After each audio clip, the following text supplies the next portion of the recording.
Hello everyone, welcome to our channel Fine Arts with Meetu and our group नवमीत पाठशाला। आज हम लोग हमारा नेक्स्ट जो टॉपिक है जो गुफा है उसकी बात करेंगे। हम लास्ट क्लास में बादामी गुफाओं के बात कर चुके हैं। अब हमारी जो नेक्स्ट गुफा है वो है सीतनवासल की गुफा, जो पांडे काल में निर्मित है। इनका जो टाइम रहा है वो पांडे काल के टाइम का रहा है। इनके राजवंश के टाइम ये निर्मित गुफाएं हैं और इनका जो टाइम पीरियड रहा है वो 7 से 9 शताब्दी ईस्वी माना जाता है। ठीक है, 7 से 9 शताब्दी ईस्वी सीतनवासन की जो गुफाएं हैं यहाँ इनका टाइम पीरियड माना जाता है। और इसकी स्थिति की हम बात करें तो ये वर्तमान में तमिलनाडु राज्य के तंजौर जिले के अंतर्गत ये जो आती हैं पद्दुकोट्टई नामक जो स्थान है उससे ये उत्तर पश्चिम में 16 किलोमीटर, ठीक है, 16 किलोमीटर दूरी पर स्थित है। और ये इसकी जो नदी है वो है कावेरी नदी। कावेरी नदी की जो सहायक नदी है कृष्णा, उसके समीप ये गुफाएं पाई जाती है सीतनवासन की। अब हम इसका शाब्दिक अर्थ देखें कि ये जो गुफाएं हैं इनका नाम जो सीतनवासन गुफाएं पड़ा है वो क्या है। इसका अर्थ है कि जैन संतों के जो सिद्धों का निवास है, जो जैन तीर्थक थे उनका जो निवास स्थान रहा है वो माना जाता है सीतनवासन। ठीक है, तो ये इसका शाब्दिक अर्थ हम लोग समझ सकते हैं और ये हम लोग मान सकते हैं। इसके अलावा हम अगर इसकी मैप पे स्थिति देखते हैं तो तमिलनाडु हमें यहाँ दिखाई दे रहा है और ये सीतनवासन की जो गुफाएं हैं उनकी स्थिति यहाँ पे है। ठीक है, तो हम देख पा रहे हैं कि दक्षिण भारत की ये जो गुफाएं हैं ये दक्षिण भारत की हैं। ये गुफाओं की कुछ स्थिति हमको देखने को मिलती है। अब हम बात करते हैं कि यहाँ के जो राजा थे उन्होंने कैसे इसकी शुरुआत की। पल्लव राजा बड़े कला प्रेमी थे। इस वंश के राजा महेंद्र वर्मन प्रथम ने सर्वप्रथम तमिल प्रदेश में चट्टान काटकर एकाश्म मंदिर बनाया। एकाश्म मंदिर का मतलब होता है कि एक ही पत्थर से,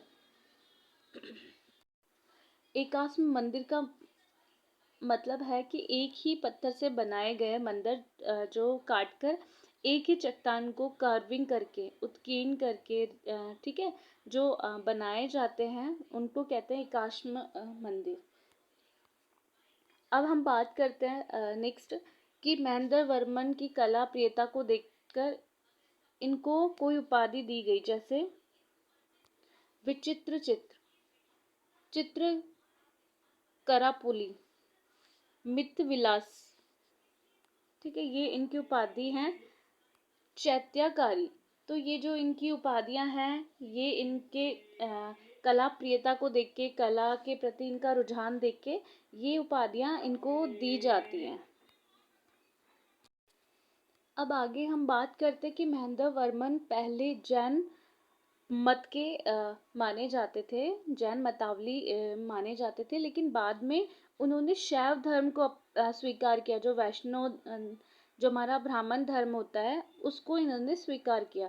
उनके जो पुत्र थे नरसिंह वर्मन प्रथम के समय में मालपुरम है, यहाँ के रथों का निर्माण हुआ। जो रथ मंदिर थे उनका निर्माण इनके शासनकाल में हुआ। जो नरसिंह थे, महेंद्र वर्मन के जो पुत्र थे, उनके शासनकाल में, उनके टाइम पीरियड में मामल्लपुरम के जो रथ मंदिर थे उनका निर्माण कार्य हुआ।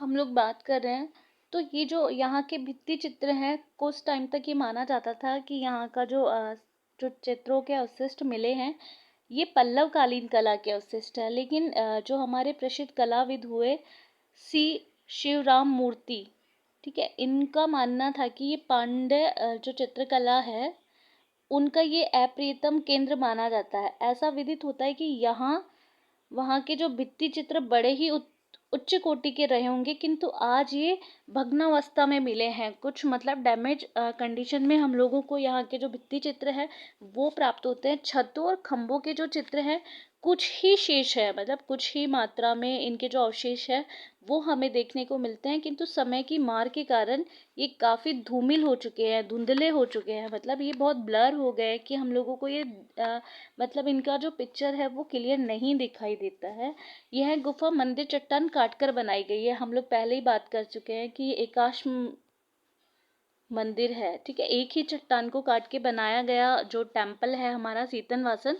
तो हम इनकी बात कर चुके हैं और ये जैन धर्म से संबंधित है। जो इसका इम्पोर्टेंट फैक्ट है कि ये जो है ये जैन संतों का जो निवास है ये माना जाता है। तो ये जैन धर्म से संबंधित यहाँ की जो गुफाएं हैं ये जैन धर्म से संबंधित गुफाएं मानी जाती हैं।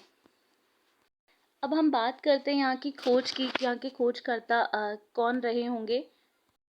तो हम खोजकर्ताओं की बात करते हैं तो खोज हुई थी इनकी 1934 में। खोज हुई थी इसकी 1934 में। श्रेय इनका जाता है जिन्होंने खोज की थी वो है श्री द्रुबिल, ठीक है। ये जो है ये हमारे फ्रांसीसी खोजकर्ता हैं श्री द्रुबिल। तो इनके द्वारा यहाँ की सीतनवासन गुफाओं की खोज की गई थी 1934 में। तो ये थोड़ा सा ध्यान दें। किंतु उन्होंने अपनी पुस्तक में लिखा कि सीतनवासन की जो गुफा को सर्वप्रथम देखा था वो थे टी.एस. गोपीनाथन, ठीक है। टी.एस. सर्वप्रथम जो देखा टी.एस. गोपीनाथन ने देखा। उन्होंने इन चित्रों को उतना ही प्राचीन माना जितनी प्राचीन ये गुफाएं हैं। जितनी प्राचीन ये गुफाएं का मतलब है, इन गुफाओं का टाइम पीरियड मैं बता चुकी हूँ आपको पहले ही कि 7 से 9वीं शताब्दी। तो यहाँ के जो चित्र थे वो उन्होंने इसी टाइम पीरियड का माना कि जितनी प्राचीन ये गुफाओं का निर्माण हुआ, गुफाओं के निर्माण के टाइम के ही ये वाले चित्र माने जाते हैं जो यहाँ के भित्ति चित्र हैं। और हम देख चुके हैं कि यहाँ की जो गुफाएं हैं ये जैन मंदिर गुफाएं हैं। यहाँ जैन मंदिर इनको बोला जाता है, जैन टेम्पल है ये। सीतनवासन के जो चित्र हैं, ठीक है, जैन मंदिर है, पूर्णतः चित्रों से अलंकृत था, किंतु अब यहाँ केवल छत तथा स्तंभों के ऊपर ही चित्रों का मतलब ऊपरी भागों में चित्र मिलते हैं। मतलब हम ये देख चुके हैं कि जो भग्नावस्था में यहाँ के चित्र मिले हैं सब चित्र डैमेज हो चुके हैं। सिर्फ छतों पे और खंभों पे कुछ ही अवशेष चित्रों के हमको देखने को मिलते हैं। हम लोग बात करें मुख्य जो चित्र यहाँ के हम लोग देखने को जो हमें मिलते हैं, तो पहला है कमल युक्त सरोवर। इसका पेंटिंग भी आपको देखने को मिलेगा। कमल युक्त सरोवर, नृत्य करती अप्सरा, जैन तीर्थंकर, अर्धनारीश्वर, करुणा और शांत रस में डूबे। जो अर्धनारीश्वर की जो चित्र है, मतलब शिव और पार्वती की जो प्रतिमा भित्ति चित्र है उसकी हम बात कर रहे हैं, तो वो करुणा और शांत रस में डूबे हुए हैं। उसके बाद है राजा रानी का चित्र, 3 दिव्य पुरुष फूल तोड़ते हुए, ठीक है। ये जो हमें 6 चित्र हम लोगों को देखने को मिलते हैं, ये चित्र अवशेष के रूप में हम लोगों को यहाँ की गुफाओं में मिले हैं। हम जिस भित्ति चित्र की बात कर रहे थे कि 3 दिव्य पुरुष पुष्प तोड़ते हुए जो हमें आकृति दर्शाई जाती है वो वाला ये वाला भित्ति चित्रण है, ठीक है। आप एक बार देख लीजिए इसको। ये जो भित्ति चित्रण का अवशेष हमको दिखता है, कुछ अवस्था इसकी दिख रही है हमें साफ साफ कि ये जो कलर्स हैं, ये जो लाइंस है, जो फॉर्म्स है वो डैमेज हो चुकी हैं पूरी तरीके से। तो ये जो पूरा दृश्य हमको दिखाई देता है, ये मतलब जो स्थान रिक्त हैं वहाँ पे मकर, मछली, मीन, ठीक है, कुछ जल क्रीड़ा करते हुए हम लोगों को दिखते हैं। और आसपास में मतलब पशु पक्षी की कुछ आकृतियाँ हमको दिखती हैं। और ये जो बना हुआ है, ये जो 2 आकृति हैं वो गहरे लाल रंग से बनी है और एक पीले रंग से बना हुआ है, ठीक है। हम लोग इसको डिस्क्राइब करेंगे। तो इनमें जो 3 पुरुष आकृति है, 2 आकृति तो गहरे लाल रंग से है, एक पीले रंग से है। यहाँ जो चित्रों का जो है वो रंग बहुत सुंदर हुआ है, सरल हुआ है, ठीक है। और जो एक फिगर देखेंगे वो बहुत कोमल फिगर हम लोगों को देखने को मिलता है। तो हम नेक्स्ट बात करते हैं नृत्य करती हुई जो अप्सरा है उसका जो हम लोगों को भित्ति चित्रण देखने को मिलता है वो खंबे के ऊपरी भाग पे, ठीक है। खंबे के ऊपरी भाग पे 2 अप्सराओं का चित्र देखने को हमको मिलता है। तो हम आगे देखते हैं कि ये जो मतलब नृत्य की मुद्रा में है, ठीक है। और गति मतलब अंगों में जो गति है, थिरकने का जो स्टाइल है, जो हाथ की भाव मुद्रा है वो दिखाई दे रही है, ठीक है।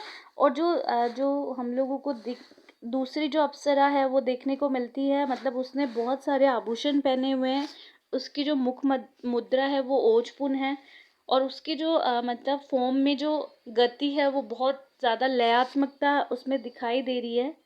तो हम देख सकते हैं कि यहाँ के जो भाव मुद्राएं हैं, जो यहाँ के चित्र है, भित्ति चित्रण है, यहाँ के जो कलर फॉर्म है हम देख पा रहे हैं।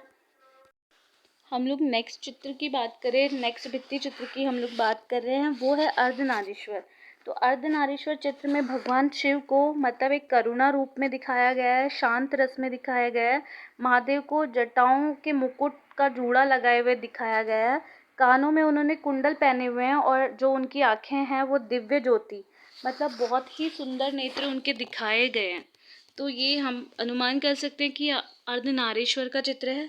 उसके बाद एक अन्य स्थान पे हमको मिलता है राजा और रानी का चित्र, जिसमें माना जाता है कि ये जो यहाँ के जो राजा थे महेंद्र वर्मन और उनकी पत्नी का चित्र माना जाता है। ये इसलिए माना जाता है कि पृष्ठ भाग में इनका जो बैकग्राउंड है उस भाग में राजप्रसाद का कुछ चित्रण अंकित है, ठीक है। तो इस वजह से अनुमान किया जाता है कि ये जो मतलब एक वर्णात्मक जो चित्र दृश्य दिखाया जाता है ये राजघराने का, राजसी परिवार का चित्र माना जाता है।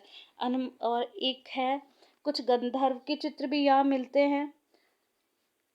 तो इसी प्रकार से हमने जो चित्र देखे हैं, 3 दिव्य पुरुष फूल तोड़ते हुए, कमल युक्त सरोवर, नृत्य करती अप्सराएं, तो ये जो हमको इम्पोर्टेंट यहाँ के जो चित्र हैं ये एग्ज़ाम के पॉइंट ऑफ व्यू से बहुत ज़्यादा इम्पोर्टेंट है।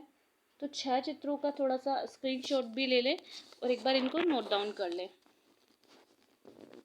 अब लोग हम बात करते हैं यहाँ के जो चित्रों की विशेषता हैं, जो हमें अन्य गुफाओं से ये क्या अलग यहाँ दिखाई देता है, इन गुफाओं को अन्य गुफाओं से कैसे अलग किया जाता है। तो उसका कुछ पॉइंट्स हमने देखे हैं कि 2.25 चश्मे चेहरों का अंकन पल्लवकालीन युग की देन है। 2.25 चश्मे जो चेहरे बनते हैं वो यहाँ पल्लवकालीन युग का देन है। जो पोर्ट्रेट हम बनाते हैं उसमें हम देखते हैं 2 चश्मा, 1 चश्म, ठीक है, 2.25 चश्म। तो ये 2.25 चश्म जो चेहरों का शुरुआत माना जाता है वो पल्लवकालीन युग से माना जाता है। चित्रों के विषय जैन और जैनेतर, ठीक है। विषय पूर्णतः लौकिक है, मतलब लौकिक का मतलब आप समझ रहे होंगे, ठीक है, कि दिव्य लोक से संबंधित रखते हैं। सारे धार्मिक विषयों को हम मान सकते हैं। इन गुफा चित्रों का वर्णन विधान उत्तम श्रेणी का माना जाता है। इनमें पीला, हरा व भूरे रंगों की संगति का प्रयोग हुआ है, मतलब ये जो कलर हम लोगों को अधिक देखने को मिले हैं, जो सहज ही नेत्रों को आकृष्ट करते हैं। तो ये जो कलर हैं ये बहुत ब्राइट कलर्स भी होते हैं, तो ये हम लोगों को अट्रैक्ट करते हैं। यहाँ के जो कलर्स फॉर्म हैं, बदरंग पीले और बदरंग हरे का चारों योग्य सरोवर में आलेखन भी मिलता है, जो हमने देखा। तो वो कलर्स फॉर्म, जो कलर कॉम्बिनेशन था वो हम देख चुके हैं। आकृतियों को गौर वर्ण, मतलब बहुत सुंदर वर्ण को वहाँ फिगर में दिखाने के लिए चित्रकारों ने पीले रंग का प्रयोग किया। मतलब जो फोम का जो टेक्सचर हम लोग मानेंगे, फोम का जो कलर मानेंगे, तो वो पीले कलर से हम लोग कह सकते हैं। पीले कलर का मतलब है कि जो वर्ण हमारा शरीर का होता है वो स्किन टोन से रिलेटेड होता है। लेकिन हमको गौर वर्ण का मतलब है कि बहुत ही सुंदर चमकीली जो चीज़ फोम है, जो ब्राइट कलर्स में उभर के आएगी, जो थोड़ा सा लौकिक लगेगा, तो उसके हिसाब से उन्होंने जो पीला रंग था उसको चूज़ किया। तो यहाँ एक बहुत बड़ी इस चीज़ को भी मान सकते हैं कि यहाँ का जो कलर कॉम्बिनेशन है वो ब्राइट कलर्स को लेके यहाँ हुआ है। और हम आगे देखते हैं कि गुफा चित्रों में नर्तकियों का अंकन, जो अप्सराएं थी, जो नर्तकियाँ थी, उनका अंकन, उनकी हस्त मुद्रा, भाव, सौंदर्य हमें अजंता की ताज़ा याद कराता है। तो अजंता हम बता चुके हैं, हमने इसके सारी विशेषताओं के बारे में पढ़ लिया है। तो यहाँ की मतलब जो भाव मुद्रा थी वो मतलब हम कह सकते हैं कि यहाँ से सिमिलर थी। तो वो हमें कुछ चीज़ें वहीं से हम लोगों को आइडियल मानते हैं कि यहाँ का जैसा ही हमको मुद्राएं या भाव हमको देखने को मिलता है। सीतनवासन के जो चित्र थे वही वहीं की परिपक्वता, मतलब वहीं से ये लोग थोड़े से और मैच्योरिटी लिए हुए हैं। और यहाँ प्रवाहमान मतलब यहाँ की जो रेखा है वो पूरा लयात्मकता है। यहाँ की जो मुद्राएं हैं उनमें भाव है, सौंदर्य है, ठीक है, लावण्यता यहाँ हम देखने को मिलता है। तो ये पूर्ण अवस्था में परिपक्व मिलती है। तो यहाँ की जो फॉर्म हमको मिलते हैं, तो यहाँ हर जो हमारे सिद्धांत है उनकी पूर्णतः परिपक्व अवस्था हमको यहाँ पे देखने को मिलती है। तो सीतनवासन की जो गुफा है, हमारे यहाँ पे जो मेन टॉपिक्स थे, जो फैक्ट्स थे, हम देख चुके हैं, ठीक है। तो आप वीडियो को लाइक करो, शेयर करो, और आगे का जो नेक्स्ट टॉपिक हमारा रहेगा उसकी तरफ हम चलेंगे। तो यहाँ के जो इम्पोर्टेंट फैक्ट्स थे, जो पेंटिंग्स थी, हम उनकी बात कर चुके हैं, ठीक है। हम नेक्स्ट टॉपिक जल्दी लेके आते हैं। Thank you so much, bye bye.